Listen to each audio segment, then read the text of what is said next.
Apabila seseorang tidak melakukan perbuatan jahat yang pernah dilakukan dengan jalan melakukan kebajikan, maka ia menerangi dunia ini bagaikan bulan yang terbebas dari awan. Dhammapada Syair 173. Sadu, sadu, sadu.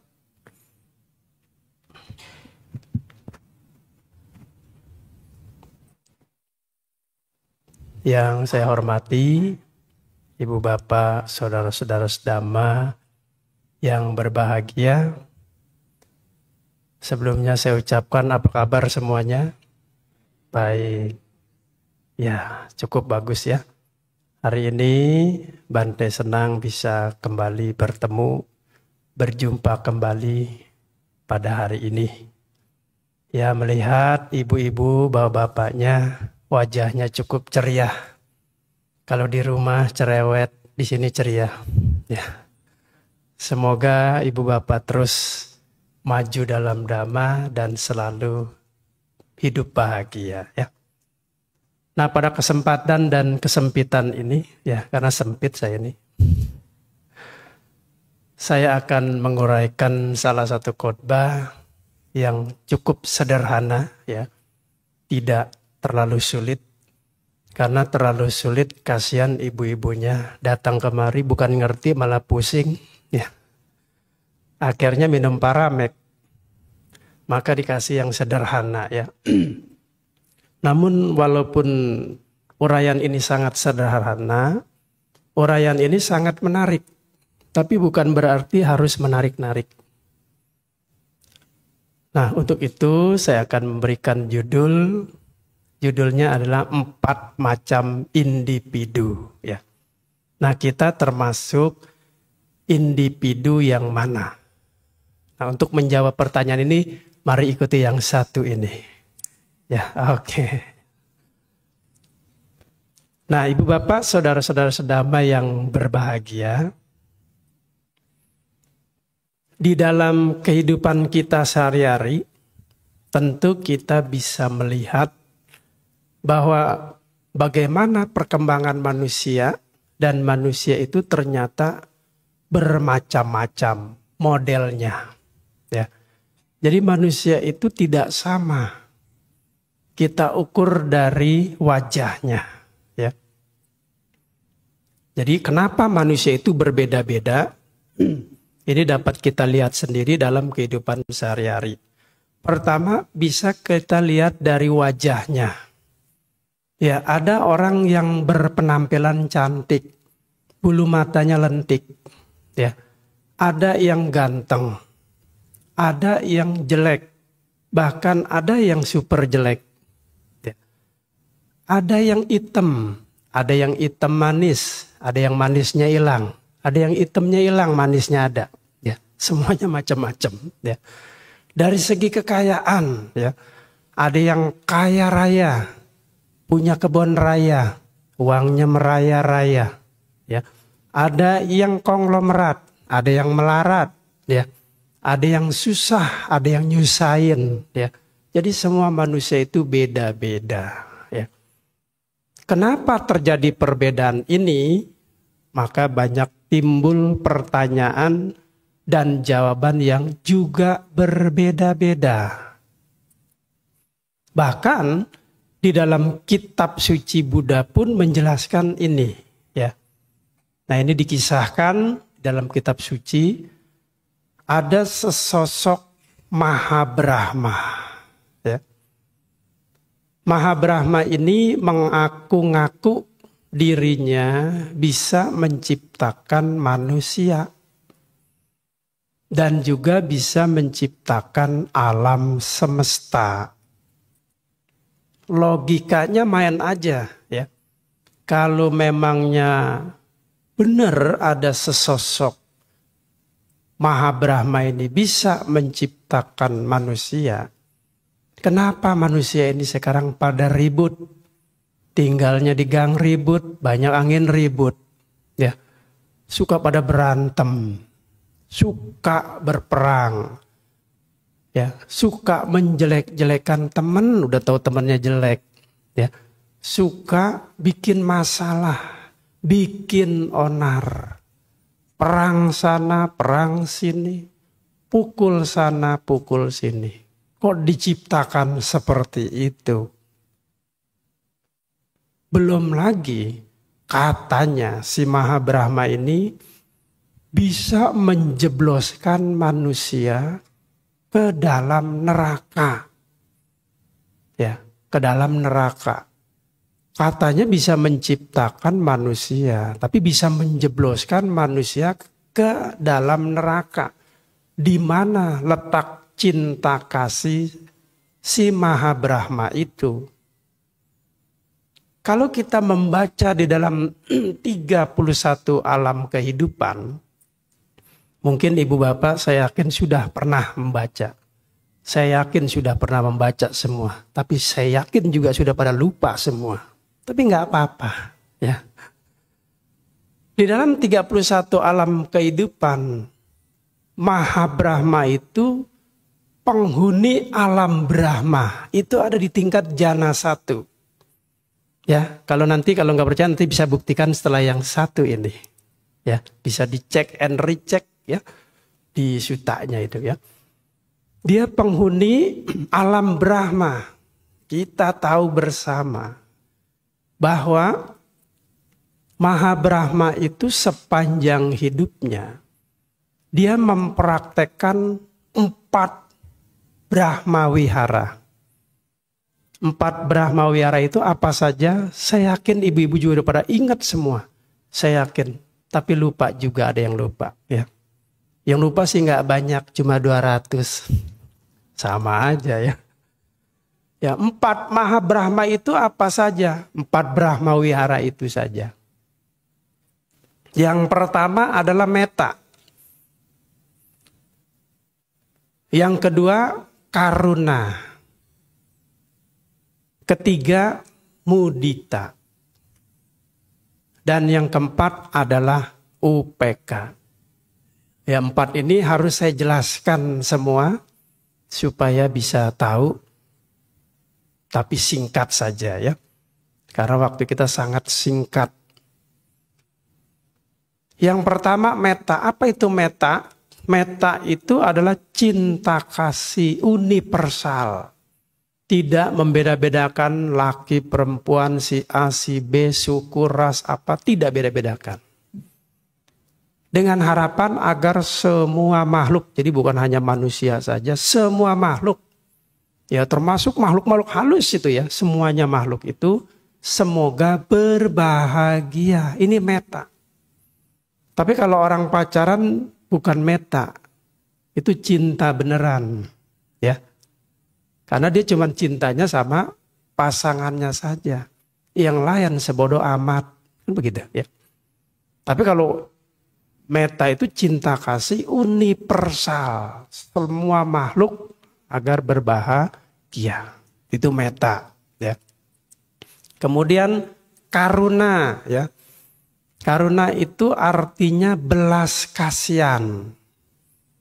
Ya, belas kasihan itu begini. Misalnya melihat orang lain yang sedang sakit. Meskipun sakitnya enggak berat ya, cuman sakit itu tumor stadium 4. Ya. Itu mah berat pandai ya. Misalnya ya. Begitu kita melihat teman kita sedang sakit, waduh kasihan sekali ya. Kemudian timbul ingin menolong, ingin membantunya. Dan Anda menolongnya. Mungkin dengan memberikan uang atau memberikan obat. Ini namanya karuna, belas kasihan. Tapi kalau begitu ngeliat temannya sakit, hanya tahu, oh kasihan ya. Datang enggak, nengok enggak, itu bukan belas kasihan. Hanya punya belasan. Kasihannya hilang. Ya. Kemudian yang ketiga, mudita. Mudita itu perasaan simpati dan bahagia melihat orang lain senang.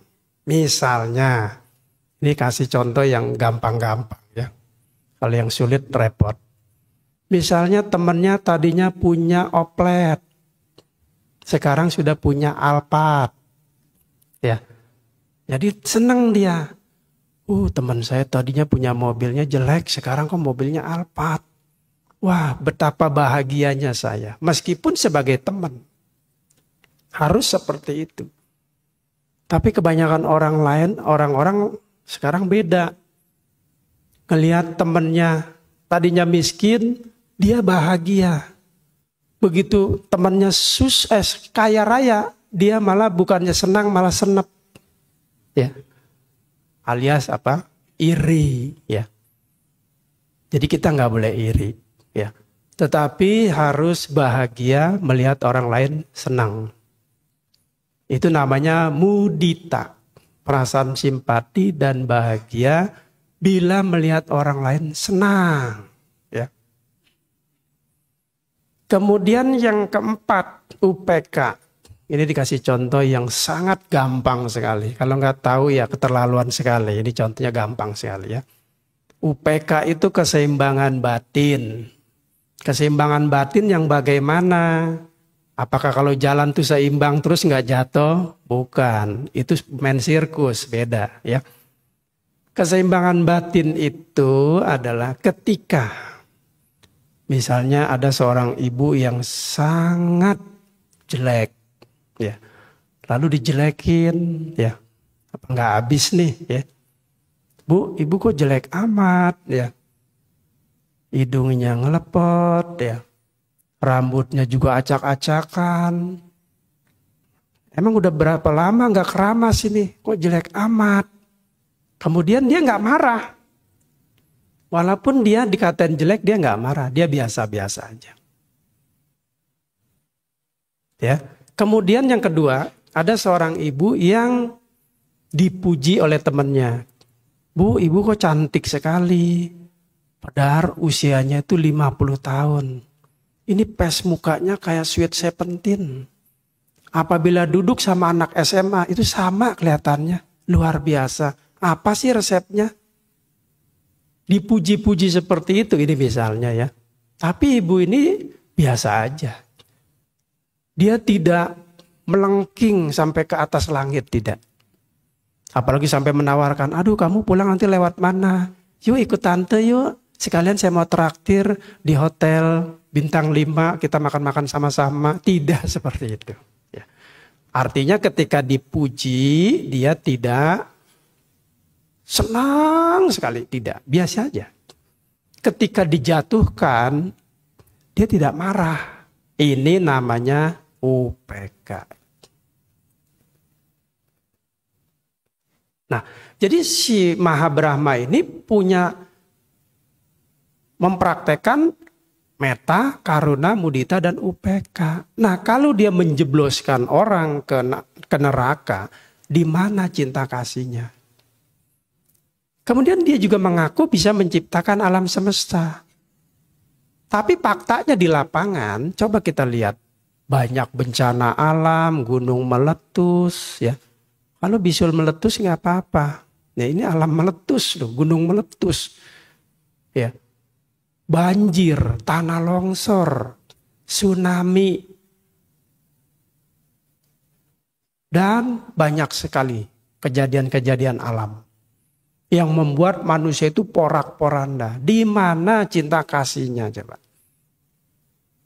Sebenarnya kalau memang dia betul-betul bisa menciptakan manusia, ciptakan manusia yang baik, yang taat beribadah, orangnya senang beramal, mempraktekkan sila, mempraktekkan meditasi, hidup tenang, tentram, damai, tidak berperang, tidak bermusuhan, tidak melakukan hal yang kurang baik. Semua mereka melakukan yang baik-baik.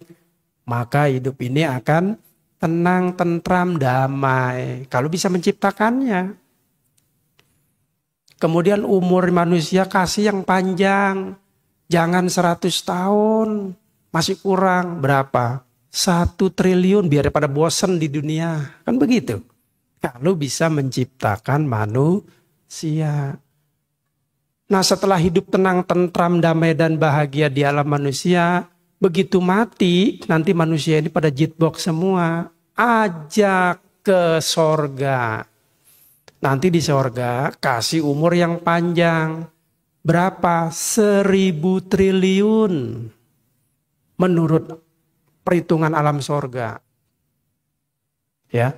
Nanti kalau mati di alam sorga mencapai nibbana. Apa enggak enak? Nah kalau seperti ini barulah namanya Brahma itu bisa menciptakan manusia. Tapi kenyataannya enggak. Boro-boro manusia dikubur kasih panjang. 50 tahun udah pada jitbok. Belum 50 tahun sudah ngundang Bante baca parita. Dikira ulang tahun gak tahu meninggal. Umur manusia pendek. Kembali pertanyaan tadi, kenapa manusia berbeda-beda? Maka pada kesempatan lain di dalam kitab suci Anguttara Nikaya, di dalam salah satu kitab Brahma Wihara Parana, Sang Buddha menjelaskan bahwa manusia itu berbeda-beda, itu ada di dalam Brahma Wihara Parana, karena manusia memiliki perbuatannya sendiri, lahir dari perbuatannya sendiri, berkerabat dengan perbuatannya sendiri, terlindung oleh perbuatannya sendiri. Perbuatan baik ataupun buruk, perbuatan itulah yang menjadi pewarisnya. Jadi kenapa manusia berbeda-beda? Karena manusia memiliki karmanya sendiri. Jadi manusia itu menjadi ini, menjadi itu, menjadi jelek, menjadi cantik, menjadi kaya, menjadi miskin. Itu semua karena perbuatan manusia itu sendiri. Jadi bukan karena Maha Brahma, bukan dari kita sendiri. Nah, sehubungan dengan manusia berbeda-beda, pada suatu hari ada seorang raja, namanya Raja Pasenadi. Dia memerintah di kerajaan Kosala.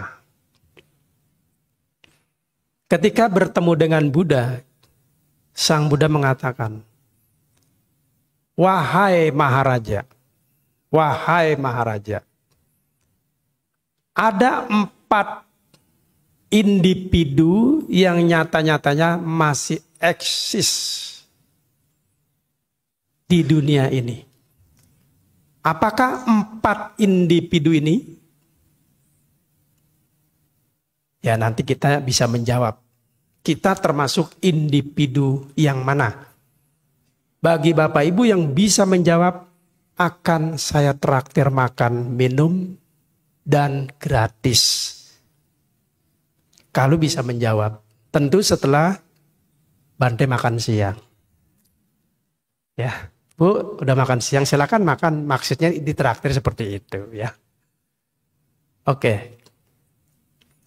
Jadi Sang Buddha mengatakan bahwa ada 4 jenis individu yang nyata-nyatanya eksis di dunia ini. Apakah 4 jenis individu ini? Andai kata manusia itu ada 7 miliar atau 8 miliar manusia. Sang Buddha mengkelompokkannya menjadi 4 individu. Kita termasuk yang mana? Oke, saya akan jelaskan. Yang pertama, 4 jenis individu itu yang pertama adalah 1, yaitu seseorang yang dari gelap menuju kegelapan. Ini individu yang pertama. Ini boleh dicatat ya, daripada bengong melulu. Ini yang pertama. Gitu ya. Kemudian yang kedua, seseorang yang dari kegelapan menuju cahaya. Yang ketiga, seseorang yang dari cahaya menuju kegelapan. Yang keempat, Seseorang yang dari cahaya menuju cahaya. Nah, itulah yang dikelompokkan oleh Sang Buddha. Sebenarnya bukan hanya 4 manusia ini, semua makhluk dikelompokkan oleh Sang Buddha menjadi 4 kelompok ini. Sekarang kita jelaskan yang pertama dulu ya. Yang pertama, seseorang yang dari kegelapan menuju kegelapan. Maksudnya apa? Maksudnya begini ya, bukan begitu, begini. Seseorang itu terlahir di keluarga yang rendah. Keluarga yang rendah ini kalau di dalam kitab suci dijelaskan seorang paria. Bisa jadi dia terlahir sebagai kasta yang paling rendah. Sebagaimana dijelaskan di dalam kitab suci bahwa di zaman kehidupan Sang Buddha, khususnya di India, kepercayaan India, ada 4 macam kasta. Ya. Yang pertama kasta Brahma. Ya. Kasta Brahma itu kasta tertinggi, seperti pendeta, pemuka agama, orang yang mengadakan ritual keagamaan, orang yang menyebarkan agama. Ini namanya Brahmana ya. Kasta Brahmana. Yang kedua, kesatria. Kesatria itu raja, pangeran, tentara, prajurit. Yaitu kelompok orang yang mempertahankan negara, membela negara. Itu kesatria. Yang ketiga adalah waisa.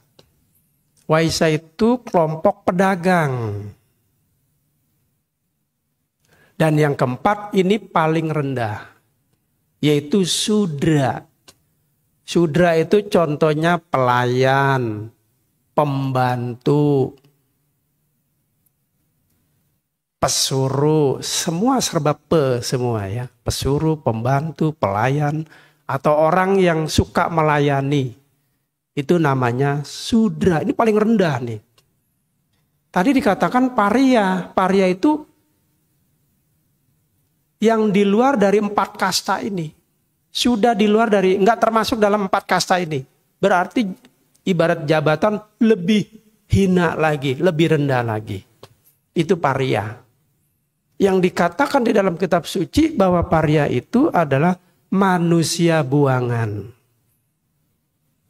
Atau manusia sampah. Karena sudah di luar dari 4 kasta ini. Itu paria. Bisa jadi dia ada di masuk sini. Jadi definisi orang yang terlahir di keluarga yang rendah itu definisinya jelasnya begini. Seorang pembuat keranjang, pemungut bunga, tetapi dia tidak memiliki keyakinan, tidak memiliki sadar, tidak memiliki keyakinan kepada Buddha, tidak memiliki keyakinan kepada Dhamma, Sangha, karma dan buahnya. Ingat ya, jadi keyakinan kita itu bukan hanya Buddha, Dhamma dan Sangha, tapi yang lengkap yakin kepada Buddha, Dhamma, Sangha, karma dan buahnya. Itu keyakinan kita yang lengkap. Nah, sementara orang yang rendah ini tidak punya keyakinan kepada Buddha, Dhamma, Sangha, karma dan buahnya. Kemudian memiliki niat-niat jahat, pikirannya jahat. Bukan seorang pemberi. Dia tidak suka berdanah. Bahkan terhadap pertapa, brahmana, termasuk para biku, dia selalu mencemoohnya, mencaci makinya. Inilah orang dikatakan sebagai orang yang lahir di keluarga yang rendah. Kemudian, bukan ini saja, dia juga selama hidupnya dia selalu melakukan perbuatan-perbuatan jahat. Ya. Melalui 3 melalui tubuh, melalui ucapan, ya, kemudian melalui pikiran. Maka orang ini setelah meninggal dunia, dia lahir di alam yang gelap. Menurut kitab komentar, alam yang gelap itu adalah 4 alam apaya. Ya, 4 alam apaya. Alam apaya itu isinya neraka, binatang, setan, raksasa, asura. Itu alam apaya, 4 alam apaya. Ya, kalau kita sudah tahu jangan tur kemari ya. Jangan ya. Digratisi juga ogah ya. Kenapa dia lahir di alam yang gelap? Karena sepanjang hidupnya dia selalu melakukan perbuatan-perbuatan yang buruk. Ya, melalui tubuh, ucapan dan pikiran. Perbuatan melalui tubuh apa saja yang jelek, yaitu suka membunuh. Jadi kalau ada ayam dia giring ke dapur lalu dipotong. Nah, lalu dagingnya dimakan. Nah, ini suka membunuh. Kemudian suka mencuri, ya. Jadi kalau ada dompet orangnya lagi meleng, diambil, dicuri, ya, suka mencuri. Atau pergi ke tempat ibadah, pergi sendal jelek, pulang sendalnya baru, kan begitu, ya. Suka mencuri. Kemudian suka berzina, sudah punya istri, cari istri lain. Suka berzina dengan istri orang lain. Kemudian suka, nah ini melalui tubuh, membunuh, mencuri, berzina. Kemudian melalui ucapan.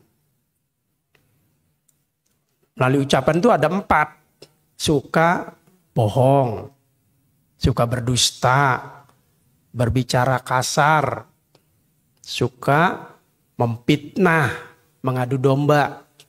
Dan yang keempat, suka omong kosong. Ya. Nah, ini banyak yang nggak ngerti omong kosong itu bagaimana, Bante. Omong kosong ini ya, Bante. Kalau kita ada di rumah itu kosong, lalu kita ngomong-ngomong sendiri, itu mah orang gila. Ya. Omong kosong itu begini, misalnya ibu-ibu cerita drakor, ya. Drakor, Drakul atau Dracula, ya. Itu jagoannya ganteng sekali ya. Kulitnya putih, bagus sekali tuh kalau jadi seperti dia. Nah, ini namanya ngomong kosong. Ngomong kosong itu ngomong yang tidak bermanfaat, tidak berfaedah. Itu namanya ngomong kosong. Contoh kedua, wah kalau saya bisa ngilang enak nih. Bisa kemana-mana, bisa ke sini, ke situ. Ini namanya ngomong kosong. Jadi nggak bermanfaat. Ya. Jadi ibu bapak boleh cerita drakor menjadi boleh kalau bermanfaat. Misalnya begini. Papi tuh dalam drama drakor karena dia suka selingkuh suaminya. Lihat tuh hidupnya sengsara. Hidupnya keblangsak. Anak-anaknya juga pada benci sama dia. Itu akibatnya tuh. Makanya jangan selingkuh. Nah, ini bermanfaat. Jadi menasihati suaminya supaya tidak selingkuh. Harus seia sekata. Nah, ini boleh kalau cerita film tapi bermanfaat, boleh. Nah, itulah omong kosong. Kemudian melalui pikiran, ya. Jadi dia suka berbuat jahat melalui pikiran. Pikiran jahat itu seperti begini, menginginkan barang milik orang lain. Ya, misalnya, wah itu ada rumah tuh. Rumahnya bagus, rumah tetangga kita. Mudah-mudahan aja dijual, ntar kita beli. Bagus juga nih rumahnya nih. Jadi kita benar-benar mengharapkan rumah orang itu supaya dijual. Dijual kayak lu, biarin saya sumpahin biar dijual. Nanti kan saya beli, enak nih buat anak istri saya nih. Nah, itu mengharapkan rumah milik orang lain, barang milik orang lain. Ya. Nah, itu pikiran jahat. Yang kedua pikiran jahat itu niat jahat. Ya. Niat jahat tuh begini. Tapi ini jangan ditiru ya, ini cuma contoh ya. Kalau ditiru, lalu di-share, lalu dipraktekkan, waduh cilaka ini ya. Repot ya ini ya. Niat jahat tuh begini misalnya. Semoga orang-orang yang jahat sama saya, biar hidupnya hancur lebur, tiap hari makan bubur kayak ubur-ubur, hidupnya selalu kabur-kabur. Jadi temannya itu seperti gitu ya. Semoga teman saya yang jahat sama saya biar masuk ke neraka semua, jangan dikasih hidup. Nah itu niat jahat. Jangan ya. Kalau teman kita jahat sama kita, ya udah, malah kita doain dia semoga dia sadar atas perbuatannya, semoga dia hidup bahagia. Gak apa-apa dia jahat sama kita, tapi kita doain seperti itu. Jadi jangan sampai disumpahin ya. Itu niat jahat. Yang kedua, perbuatan jahat. Yang ketiga, perbuatan jahat melalui pikiran, yaitu pandangan salah. Pandangan salah itu salah satunya contoh, tidak percaya hukum karma, tidak percaya berbuat baik menghasilkan akibat baik, tidak percaya berbuat buruk menghasilkan penderitaan, dia tidak percaya. Tidak percaya 4 sunyatan mulia, tidak percaya nibbana, dan sebagainya. Itu namanya pandangan salah. Nah, jadi orang yang dari kegelapan menuju kegelapan, nih orang seperti ini. Ya. Jadi lahirnya di keluarga rendah. Sudah miskin, kagak tahu diri. Suka membunuh, suka mencuri, suka berzina, suka berdusta. Ya. Pikirannya juga memiliki pandangan salah. Maka ketika meninggal dunia, akibat dari perbuatan buruk itu semua, dia lahir di alam rendah. Yaitu bisa alam neraka, setan, binatang, raksasa, asyura. Kurang lebih begitu. Itulah dari gelap menuju kegelapan. Oke, yang kedua. Seseorang yang dari gelap menuju cahaya. Maksudnya apa? Seseorang ini lahir di keluarga yang rendah. Status sosial ekonominya memang rendah. Anggaplah dia sebagai orang yang miskin. Rumahnya ngontrak. Hidupnya menderita. Baju kering di badan, yang lain kering di jemuran, dia di badan. Ya, menderita sekali. Serba kekurangan, makan kekurangan, minum kekurangan, benar-benar menderita. Ya. Tetapi dia punya keyakinan kepada Buddha, Dhamma, Sangha, karma dan buahnya. Pikirannya baik, niatnya baik. Ya. Dia juga suka berdana meskipun dengan tenaga. Dan sepanjang hidupnya orang ini selalu melakukan perbuatan-perbuatan baik. Baik melalui tubuh, melalui ucapan, melalui pikiran, dia selalu baik. Melalui tubuh, dia tidak pernah membunuh. Meskipun dia hidup miskin, menderita, dia tidak pernah membunuh. Kalau ada binatang, dia memberi makan. Dia mencintai binatang itu. Karena dia tahu mereka akan hidup. Dia tahu dia kalau disakiti dia juga akan menyakiti. Maka dia tidak menyakiti binatang. Apalagi sampai membunuh. Tidak pernah mencuri. Meskipun dia miskin, dia tidak pernah mencuri. Walaupun tuannya itu naruh emas sembarangan, naruh dolar sembarangan. Dia tidak gelap mata meskipun mati lampu. Ya.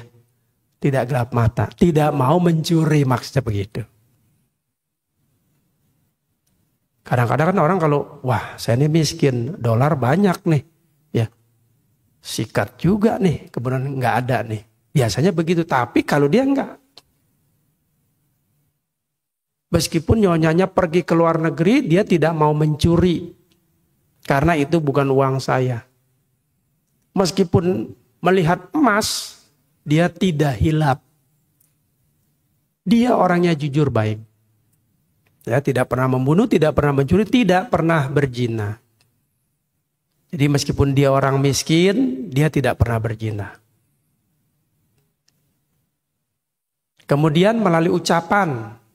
Meskipun dia status sosialnya rendah, ucapannya baik, sopan, santun. Ya, tidak menghina, tidak menyakiti orang lain. Tidak pernah bicara kasar, tidak pernah omong kosong. Jadi betul-betul baik. Ini yang dia lakukan sepanjang hidupnya. Melalui pikiran, dia tidak pernah menginginkan barang milik orang lain. Meskipun dia nggak punya. Dia tidak menginginkan barang milik orang lain. Tidak memiliki niat jahat. Meskipun dia dihina oleh musuhnya, dia dikatain ini, dikatain itu, dia tidak memiliki niat jahat. Dia selalu mendoakan semoga orang-orang itu bahagia. Dia tidak memiliki pandangan salah. Dia percaya hukum karma. Sangat luar biasa. Jadi orang yang dari gelap ini lahir di keluarga yang rendah seperti yang tadi, cuma dia memiliki keyakinan, niatnya baik, kemudian melakukan perbuatan-perbuatan baik melalui tubuh, ucapan, dan pikiran. Maka setelah meninggal dunia, orang yang dari gelap ini akan terlahir di cahaya. Cahaya itu menurut kitab komentar, dia lahir di alam surga. Nah itu. Kemudian yang ketiga, seorang yang dari cahaya menuju gelap. Ya. Maksudnya apa? Seseorang dari cahaya itu maksudnya adalah seseorang itu lahir di keluarga yang tinggi. Keluarga yang tinggi. Keluarga yang tinggi bukan berarti anaknya lahir tinggi-tinggi semua. Bukan. Ya. Keluarga yang tinggi. Keluarga yang mulia, keluarga yang baik secara status sosial ekonominya. Katakanlah orang kaya, orang konglomerat. Hidupnya bergelimbangan harta. Ya ini orang dari cahaya nih. Tapi dia akan menuju ke gelap. Ya. Kenapa seperti ini? Meskipun orang ini lahir di keluarga cahaya, hidup bergelimbangan harta. Mobil mewah, rumah mewah. Ya. Pokoknya uangnya nggak habis 7 turunan. Bahkan sampai 14 turunan nggak bakal habis. Uangnya banyak, hidup bahagia. Tetapi orang ini tidak punya keyakinan ya kepada Buddha, Dhamma, Sangha, karma dan buahnya. Dia memiliki niat-niat jahat, pikirannya jahat. Tidak menghormati kepada pertapa Brahmana, termasuk kepada para biku. Dia tidak suka berdana. Makanya setelah meninggal dunia, orang ini lahir di alam yang gelap. Alam yang gelap itu alam 4 alam apaya tadi. Kenapa dia lahir di 4 alam apaya ini? Karena sepanjang hidupnya suka melakukan perbuatan-perbuatan yang buruk. Suka membunuh. Mentang-mentang orang kaya, kalau pergi ke restoran, cari binatang yang hidup. Misalnya ikan. Ya, kalau ikan yang mati saya nggak mau. Cari yang bisa pada berenang tuh, ikannya ada nggak? Ada, dicari. Nah ini yang gemuk nih, benang-benang, itu pilih. Katanya seger katanya. Akhirnya karmanya juga seger. Kan begitu. Karena memilih ikan yang hidup. Kalau ibu-ibu ingin ikan, cari ikan yang sudah meninggal dunia dengan tenang. Kalau perlu yang sudah dibacain parita.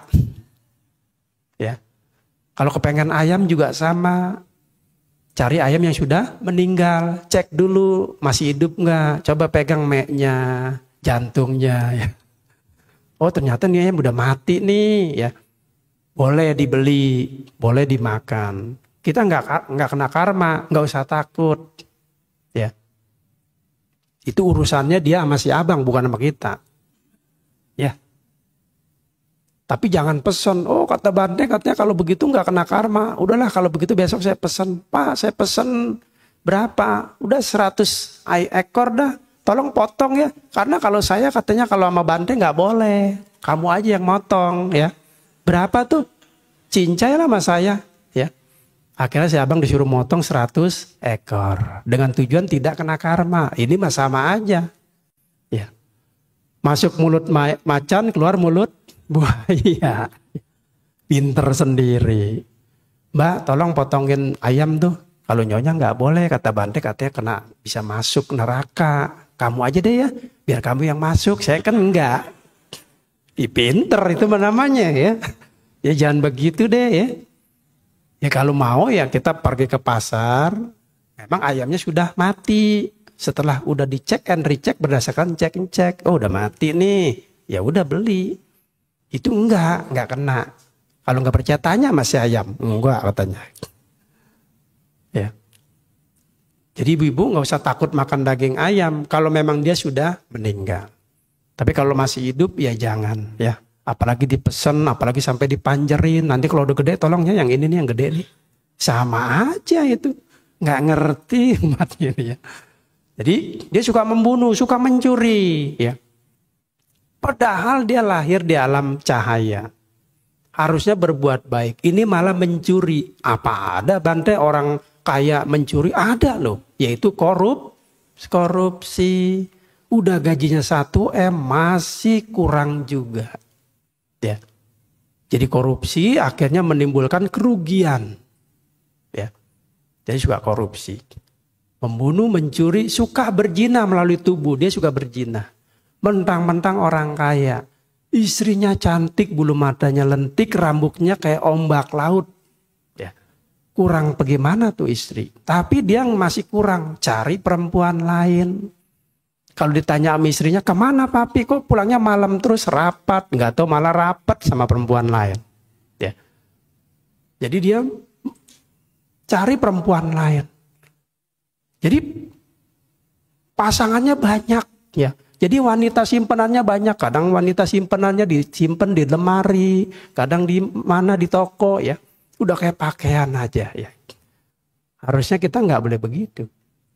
Tapi ya namanya orang jahat itu ya dia selalu mencari wanita lain. Nah kemudian mentang-mentang dia jadi orang kaya kadang-kadang suka berdusta.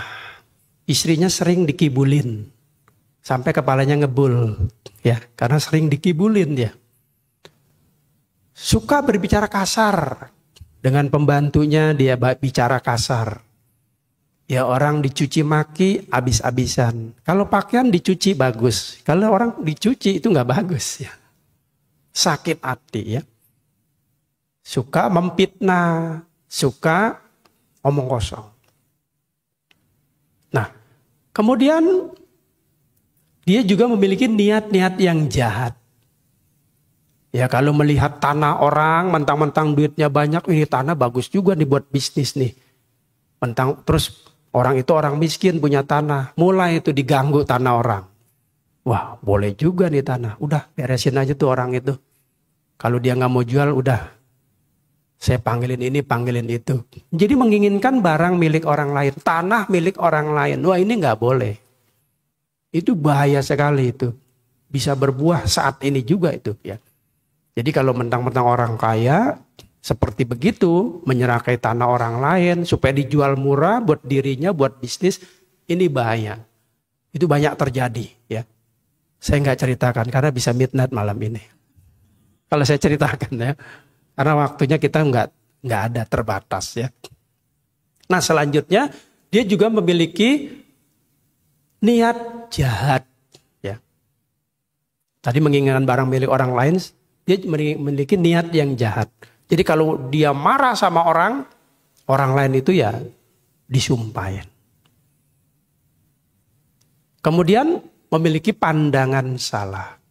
Dia tidak percaya hukum karma, dia tidak percaya tumimba lahir, dia tidak percaya nibbana, dia tidak percaya karma baik itu menghasilkan kebaikan, dia nggak percaya. Nah ini pandangan salah. Akibatnya apa? Meskipun lahir di alam cahaya, begitu meninggal dunia, dia lahir di alam apaya. Ya, padahal dari cahaya nih menuju alam yang gelap. Itu akibatnya. Kemudian yang keempat atau yang terakhir, dari cahaya menuju cahaya. Artinya apa? Ketika dia lahir, dia di keluarga yang tinggi, keluarga yang mulia, keluarga yang baik secara status sosial ekonominya. Tetapi dia juga memiliki sada. Sada itu keyakinan dalam agama Buddha, yaitu yakin kepada Buddha, Dharma, Sangha, karma dan buahnya ini ya. Dan pikirannya baik, niatnya baik. Suka memberi, suka berdana kepada pertapa dan brahmana, dia selalu menghormat. Kemudian karena banyak melakukan kebaikan-kebaikan di dunia ini, maka dia nanti akan lahir di cahaya. Menurut kitab komentar lahir di alam surga. Kenapa lahirnya di alam surga? Karena sepanjang hidupnya dia selalu melakukan perbuatan yang baik. Jadi walaupun dia orang kaya, dia tidak lupa bahwa saya ini kaya karena dulunya dia banyak amal, banyak berdana. Maka itu sepanjang hidupnya dia melakukan perbuatan baik melalui tubuh. Pertama, tidak pernah membunuh. Jadi saya katakan tadi kalau dia mau makan, ya dia makan ya, dengan cara yang halal. Ya tidak melakukan pembunuhan, tidak melakukan penyiksaan kepada makhluk hidup. Tidak membunuh. Misalnya lagi nyamuk. Kalau ada nyamuk dia nggak bunuh. Ya paling dia usir. Atau perlu ditulisin nyamuk dilarang masuk. Kan begitu ya. Jadi intinya nggak membunuh. Ya. Ada lalat, ada kecoa. Termasuk ada tikus dia tidak membunuh. Tapi jangan bodoh ya. Kata Bante nggak boleh membunuh. Akhirnya begitu ada tikus malah tikusnya dikasih makan. Akhirnya malah beranak pinak. Ya. Ngelihat semut dikasih apa? Dikasih gula. Kok bodoh amat ini umatnya. Ya jangan begitu. Kalau ada semut ya disapu. Kemudian kita usir ya. Kita lepas di tempat lain. Ya. Boleh. Ketemu tikus. Ya ketemu kita tangkap nih tikusnya. Kalau kita bisa nangkep loh ya. Kalau nggak bisa nangkep ya jangan ya. Kita tangkap, kita kurungin, kita lepas, kita pangsen di tempat lain. Jangan dipangsen di air kali, mati itu dia nggak bisa berenang. Tikus nggak bisa berenang loh. Tanya mesti tikus bisa nggak? Enggak Bante aku. Ya jangan ya. Yang dipangsen di kali itu ikan. Jangan terbalik ya. Ikan dipangsen di darat. Tikus dipangsen di kali. Ya terbalik di umat. Ya. Jadi dia tidak pernah membunuh. Tidak pernah mencuri. Jadi meskipun dia itu banyak duit, diajak teman-temannya korupsi, dia nggak mau. Lebih baik miskin daripada saya korupsi. Udah segini cukup. Dia menerima apa adanya. Dia nggak pernah mencuri. Tidak pernah berzina. Jadi meskipun istrinya itu, anggap saja dia sebagai orang kaya, istrinya sudah tua ya. Lalu dirayu oleh bidadari, bos, istrimu kan sudah jelek, ya, hitam. Kamu mau aja, udah aku aja kamu jadikan istrimu, aku rela di madu, nggak mau. Istri, aku biarpun hitam, aku tetap terima. Hitam kereta api, biar dia hitam ya baiknya menanti, kan begitu. Kan, aku tetap cinta kepada dia. Jadi dia tetap cinta kepada istrinya meskipun istrinya jelek. Nah itulah suami yang baik. Ya. Jadi dia tetap cinta. Jadi dia nggak selingkuh. Ya. Jadi meskipun dirayu dengan berbagai macam cara, namun batin tak tergoyahkan. Maka istrinya selalu percaya kalau suaminya pergi kemana-mana, oh dia mah yakin suami saya tidak akan tergoda. Meskipun digodain kayak anak kecil dia nggak bakal mempan. Ya, itu. Jadi tidak membunuh, mencuri, berzina, tidak pernah berdusta. Jadi kalau kemana pergi kepada ama istrinya, istriku saya nanti pulangnya malam. Bener-bener dia malam. Jam berapa Pi? Enggak malam banget sih, cuma jam 2 lah. Ya, malam bener ya. Tapi dia memang benar-benar kerja. Jadi tidak melakukan hal yang lain. Tidak pernah berdusta, tidak pernah berbicara kasar. Jadi kalau sama istrinya dia bicaranya tuh halus. Sehingga istrinya tuh kalau kasih tahu atau diberikan nasihat, itu senang sekali. Nasihatnya itu indah ya. Dan manfaatnya juga banyak. Jadi istrinya senang. Makanya istrinya itu betah menikah dengan suami yang baik ini. Mulai dari sweet 17 ya, sampai pada letoy dua-duanya itu ya. Sampai pada tua ya. Luar biasa, sehidup semati ya. Kemudian dia juga tidak pernah memfitnah, tidak pernah omong kosong. Kemudian memiliki pikiran yang baik, ya. Tidak menginginkan barang orang lain, tidak memiliki niat jahat, dan tidak memiliki pandangan salah. Nah, karena dia selalu sepanjang hidupnya melakukan perbuatan-perbuatan baik terus-menerus, meskipun lahir di alam cahaya, tapi orangnya baik, suka berdana, senang hidup tentram damai bersama istri, anak maupun orang lain, serta berjuang berbuat baik terus, maka setelah meninggal dunia, dia lahir di cahaya. Nah inilah orang yang dikatakan dari cahaya menuju cahaya. Kita kalau boleh pilih nomor berapa? 4 pinter ya. Nanti dapat makan gratis ya setelah Bante makan siang. Gitu. Oke, dari uraian ini saya ambil kesimpulan. Yang pertama, Ibu Pak, kesimpulannya. Pertama, Sang Buddha mengambil kesimpulan dari uraian ini dengan kalimat yang sangat bagus sekali. Perhatikan baik-baik, nanti ulangan ya. Oke, dengan kalimat yang sangat baik. Orang yang pertama dari gelap menuju ke gelap diumpamakan seperti orang yang berada di daratan. Ya, orang yang berjalan dari tempat yang gelap menuju gelap. Orang yang berjalan dari tempat yang suram menuju ke tempat yang suram. Orang yang berjalan dari noda, dia akan menuju ke noda. Itu bagus sekali ya.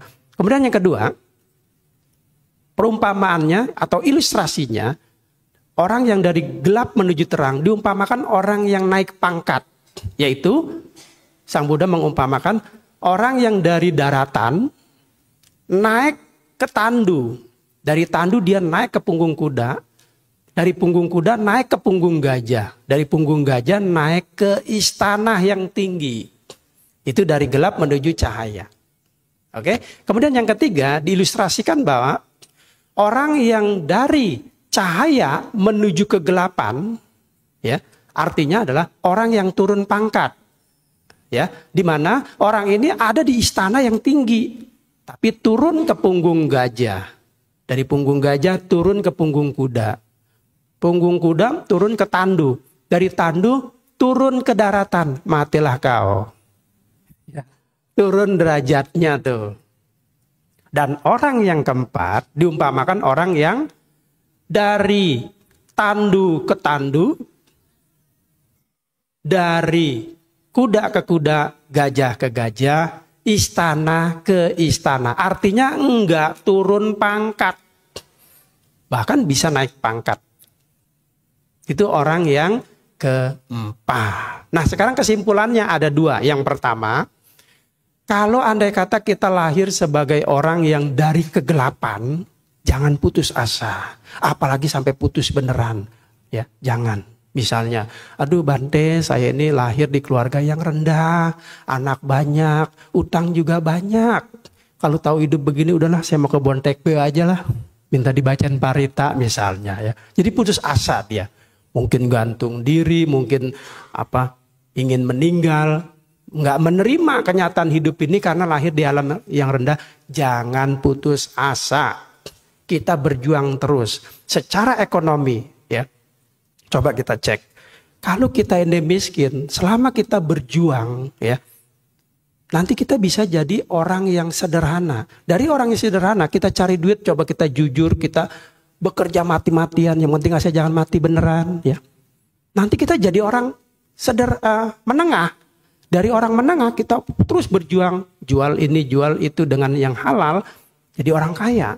Jadi orang kaya nanti bisa jadi orang konglomerat. Itu dari status ekonomi aja kita bisa berubah loh kalau kita berjuang. Nggak percaya nanti bisa buktikan setelah yang satu ini. Ya, oke. Selanjutnya, secara kehidupan, alam kehidupan kita juga berubah.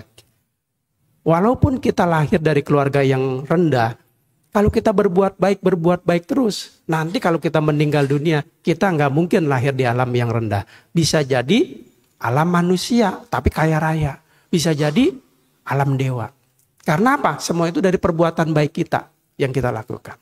Maka kita berjuang terus, nanti kita akan bisa maju, bisa sukses. Oke? Kemudian yang kedua, bagi orang-orang yang kaya nih, yang konglomerat, yang banyak usahanya, saya ketuk hatinya. Ketika kita lahir di alam cahaya, berarti dia lahir di alam cahaya. Jangan terlena. Ya, jangan cari harta terus, jangan lupa dengan kebaikan, jangan lupa berjuang untuk berbuat baik, untuk menanam jasa. Sebab nanti kalau kita lupa, nggak mau berjuang, nggak mau menanam berjasa, nggak mau berdana, nggak mau mempraktekkan sila, ini kita lahir di alam cahaya loh ya. Nanti begitu meninggal lahir di alam gelap. Kalau kita lupa nih, makanya jangan lupa. Apalagi ibu bapak di sini saya lihat banyak mobil di luar tuh ya. Entah mobil siapa saya nggak tahu ya. Artinya kita lahir di alam cahaya nih, punya mobil, punya rumah, nggak mau berdana, nggak mau menjalankan sila, nggak mau meditasi, nggak mau kewihara. Dari cahaya, sayang begitu meninggal dunia, lahir di alam yang gelap. Apa nggak nyesel ya? Maka supaya nggak nyesel, sekarang berjuang terus. Nanti kita bisa lahir di cahaya, yaitu alam surga. Tapi ingat ibu bapak, alam surga bukan tujuan kita.